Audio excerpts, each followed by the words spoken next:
Thank you. Hi, everyone. So today I'm going to be talking about biosurveillance. And for those of you who don't know what biosurveillance is, it's basically using health and disease-related data to inform public health action and specifically disease detection, which is what I'm going to be talking about today, specifically in West Africa and how we can detect outbreaks that occur there earlier and faster.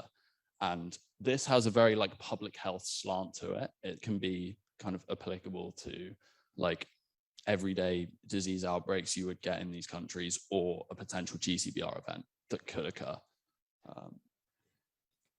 So yeah, I did have a slide of what the problem was, but it seems to have gone a bit weird.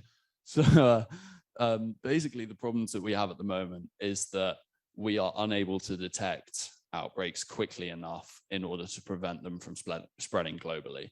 And we've seen examples of this with COVID, and then more specifically with West Africa, with Ebola in 2014, where it took around 3 months from the emergence of the outbreak to initial detection.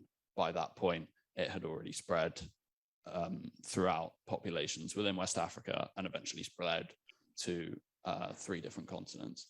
And we've seen over the last few years, there has been an increased risk of outbreaks from zoonotic spillover due to things like climate change and changes in land use, meaning humans and animals can have greater proximity towards each other. And then there are also increased risks due to advances in biotechnology through kind of engineered pandemics, which could become a potential risk in the future, especially for a GCBR type event. And a lot of this outbreak risk falls on resource limited settings like in West Africa because of the lack of efficient disease surveillance in the region and presence of vectors for vector-borne diseases like yellow fever and dengue. So it's particularly valuable to focus on West Africa as a region for improving surveillance. So yeah, a bit of this is I've already kind of gone through.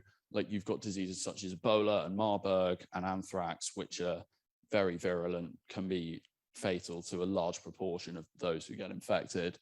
And then there's this additional risk of bioterrorism in the region, looking towards the future, with groups like Al-Qaeda and ISIS, both expressing interest in biological weapon procurement. So the presence of these groups in a region where surveillance isn't efficient as it particularly could be, does pose this bioterrorism risk. So yeah, how is this going to be evaluated and changed for the better? So at the moment, there's very limited ability to measure and then subsequently improve the timeliness for our outbreak detection. So I wanted to assess how quickly we can detect these outbreaks at the moment. Because with earlier detection, you catch an outbreak where there are fewer cases. And then when there are fewer cases, it's easier to control. And you don't have to work across national boundaries, across different populations in order to control the outbreak. So I wanted to use data for timeliness. So when the outbreak emerged, when the outbreak was initially detected, and when it was initially communicated in the public domain, and then use that to identify the gaps that are present in surveillance in West Africa currently. So yeah, this is similar to what I've just described, but just making it crystal clear of the actual milestones that I'm measuring here. The onset of the outbreak that I was measuring was the time at which the first case showed symptoms. Now, this is a very conservative estimate because the time at which the outbreak emerges is when the first patient becomes infected. And this is very difficult to measure without kind of in-depth genomic analysis in a phylogenetic tree, which, funnily enough, is not routinely recorded in West Africa or pretty much anywhere in the world. So I had to use this as a proxy, and it means they're quite conservative estimates of the onset. And then detection being the first time public health or surveillance mechanism detects a case. And then for communication, it was the first time the outbreak was discussed in the public domain. So in order to collect the outbreak data, I used a site called ProMed, which does media scanning to collate news articles on disease outbreaks. I found this the most kind of efficient and sensitive way to do this, and collected these dates and used this specific time period of 2017 onwards in order to assess the kind of post-Ebola epidemic surveillance landscape, because an awful lot of things changed post that epidemic. So yeah, this is just an overview of how I collected my data. Just a lot of the articles that I came across were continuing reports of current outbreaks or animal and plant outbreaks, so I had to exclude those. And then this is what I end up with. So as you can see from these, most of these categories, the minority of articles I came across had the data that I was looking for. So that kind of acts as a limitation of my study, in that a lot of the outbreaks that I wanted to kind of include in my quantitative analysis, I wasn't able to because I couldn't get the data, which I guess shows a surveillance gap in itself, as this data just isn't present as much as we'd like it to be. But this also shows the average time for the onset to detection. And as I said earlier, this is a conservative estimate. It's likely to be higher than this. And from onset to communication and detection to communication. So overall, what I'm going to attempt to do is attempt to suggest strategies that can bring these times down. And this is a bit more kind of in-depth data from what I've just described, segregated by disease category. And as you can see, for some of these diseases, particularly for respiratory and novel diseases, or like undiagnosed diseases, there was only one data point for each for time from onset to detection. So this shows a fairly large gap in the surveillance for these diseases. And then when it comes to time to communication, it seems to be very similar across disease category. It's slightly different for neurological diseases, and I hypothesize this being the way that polio outbreaks are recorded, because they seem to be recorded on a kind of more like monthly or regular basis. So it seems to be quite high, but then again, the sample size for that is pretty low, so I could be wrong. And also another limitation of this is that an awful lot of the outbreaks that were identified were from Nigeria. Nigeria seemed to be much more effective at actually putting this data out there. So then it was picked up by media and actually picked up by the site that I was using to record this data. So from these data, I've kind of outlined 3 areas of surveillance gaps, being detection of outbreaks of respiratory pathogens, of outbreaks of novel pathogens, and just improving the overall timeliness of detection. And these are all very relevant to GCBRs, because we've seen a proof of concept of a respiratory pathogen spreading globally in the last couple of years with COVID. And then novel pathogens, this comes into, particularly into engineered pandemics and with diseases that we haven't seen before being potential risks. And then improving this timeliness, again, just towards kind of catching these outbreaks when there are fewer cases, and makes control easier.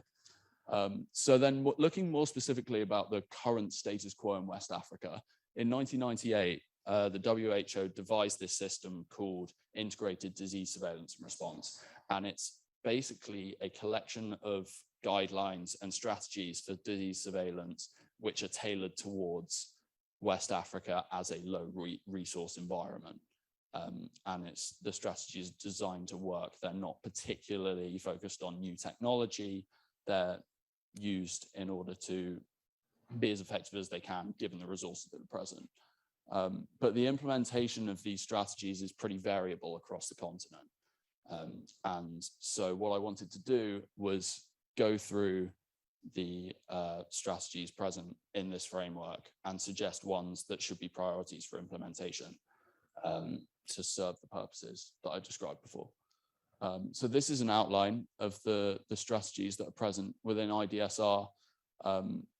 It uses indicator-based, so kind of more formal health data, and then event-based, sort of more ad hoc kind of collection of abnormal health events.